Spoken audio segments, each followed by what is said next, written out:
மன்னருக்கு மீன் கொண்டு வந்தான் ஒரு மீனவன். அரிதான இந்த மீனை தாங்கள் வாங்குவது பொருத்தமாக இருக்கும் என்றான்.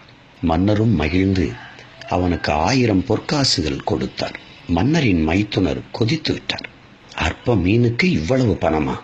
அதை திருப்பி வாங்குங்கள் என்றார். முடிந்த வியாபாரத்தை மாற்றுவது அழகல்ல என்றார் மன்னர். சரி, அவனை கூப்பிட்டு இந்த மீன் ஆணா பெண்ணா என்று கேளுங்கள். ஆண் மீன் என்றால் பெண்மீன் தான் வேண்டும் என்று சொல்லுங்கள். பெண் மீன் என்றால் ஆண் மீன் தான் வேண்டும் என்று கேளுங்கள். எப்படியும் அவனிடமிருந்து காசை திரும்ப பெற வேண்டும் என்று நினைத்தார் மைத்துனர்.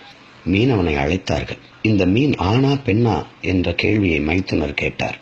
மீனவன், இது ஆணும் இல்லை பெண்ணும் இல்லை, இரண்டின் குணங்களையும் கொண்ட அரிய வகை மீன், அதனால்தான் இதை மன்னருக்கு கொண்டு வந்தேன் என்றார். இந்த பதில் மன்னருக்கு நெகிழ்ச்சியை தந்தது.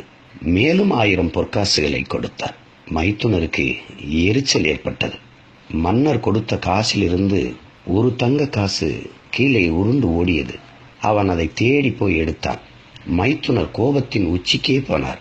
பேராசைக்காரன், கீழே விழுந்த காசையாவது போகட்டுமே என்று விட்டானா பாருங்கள் என்று மன்னரிடம் குறை கூறினார். அவன் நிதானமாக திரும்பி, நான் பேராசையில் அதை எடுக்கவில்லை, அந்த நாணயத்தில் மன்னரின் உருவம் இருக்கிறது, யாராவது அதை தெரியாமல் மிதித்துவிட்டால் என்னால் தாங்கிக் கொள்ள முடியாது என்றார். இதனால் இன்னும் மன்னரின் மனம் நெகிழ்ந்து போனது. மேலும் 1000 பொற்காசுகளை கொடுத்தார். சில சமயம் வாயை மூடிக்கொண்டிருந்தாலே செலவுகள் குறையும். இதுதான் இந்த கதையின்